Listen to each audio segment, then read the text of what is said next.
Hey Maureen, hey Will, still a very active scene out here. In fact, Wisconsin Avenue just reopened about an hour ago. Behind me, you can see the Good Guys Gentlemen's Club.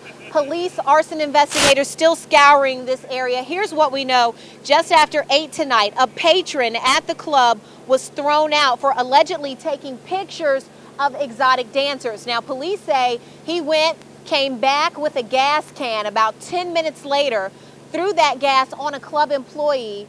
Witnesses say it was a bouncer and lit that person on fire. Hey Virgil, this is a very bizarre story. It happened right out here. We're in Capitol Heights. You can take a look at this street and it's pretty early, but we understand this to be a pretty busy street and a busy intersection. No word on who left the 2-year-old stranded, and no one's come forward even claiming to know who this little boy is. We understand that this child spent the night in foster care after being abandoned out here near the intersection of Central and Balboa Avenues. Fox 5's Allyson Wilson has the very latest, joins us now. Allyson, what do you know?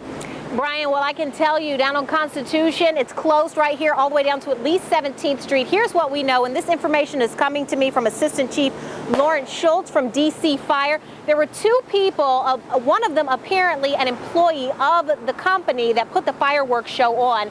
That person was attempting to make the misfire, that's the fireworks that did not go off, attempting to make those misfires safe. One of the misfires did explode. That person was injured along with another person. Both of them were transported to MedStar, one of them by helicopter with severe trauma and burn injuries. Hey Maureen, well, I just checked in with the Prince George's County Sheriff's Department. They tell me that they are still following leads, working very hard trying to hunt down John Palmont. They did say that he hasn't been around any of his familiar haunts. Now, this story has residents in this area on edge and has people across the area outraged that the Prince George's County Department of Corrections so grossly dropped the ball in releasing John Palmont. Gurveer, good morning. This development coming to us just moments ago. It turns out just after midnight, Montgomery County Police did make an arrest. They tell me that they arrested someone in Silver Spring, Maryland in connection with that accident on 29. Now, we're expected to get more detailed information when Montgomery County Police come out and talk to us just after 8 this morning. But this was a very serious accident, shutting down 29 northbound at 198 to the Howard County line. Fox 5's Allyson Wilson went to Waldorf to talk to the young hero and his family. Saturday, Tyler Wilkerson was able to celebrate his 4-year-old cousin Cody's birthday, but he may not have been here if fate had kept him asleep early Friday morning. One good thing is everything can be replaced. This is what's left of Tyler's house. Somehow he woke up when a fire began raging around 4 a.m. I heard flames in my window. It was cracking. It sounded like fire cracks. But then I woke up. Then I woke up my parents. And he came in calm as can be, knocked on our bedroom door in a calm, collective voice. Mom, Dad, there's a fire outside. Sheila McMahon says she and husband Sean grabbed their 2 other children, 3-year-old Justin and 8-year-old Jordan, and ran out the back door. By the time they made it around front, the house was engulfed in flames.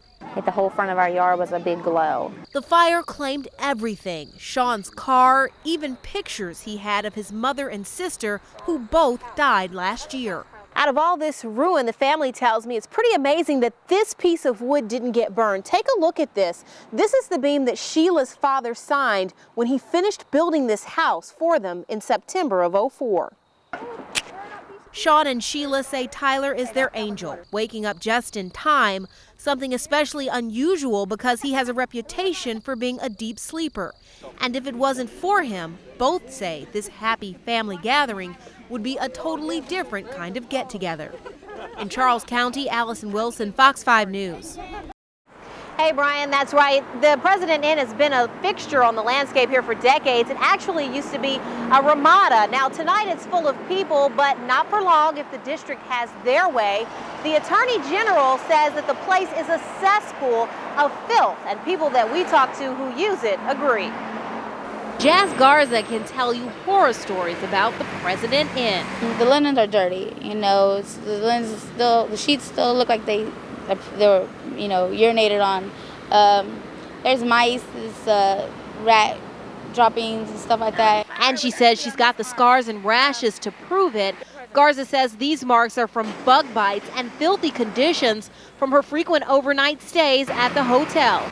She says she has to use it so often because it's relatively inexpensive, and she's not the only one complaining. Now another woman from Oregon claims her daughter contracted scabies after a 5-day stay at the President Inn.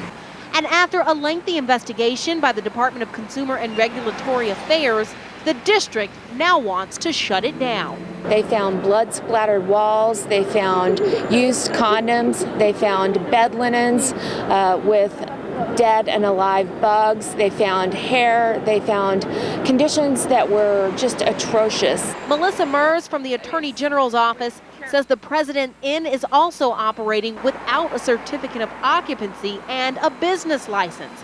Now, Mers says Attorney General Linda Singer is waiting on an injunction to shutter the 143-room hotel. The news doesn't surprise Garza, who says it should have been shut down long ago. All right, now tonight I did talk to the owner of the President Inn. He tells me that he hasn't been involved in the day-to-day operations of the hotel since 2003. I did also track down the management company. That man told me that he has never had a complaint about anything in that hotel before from any guest, and news of the district's action has taken him as a total surprise. Brian?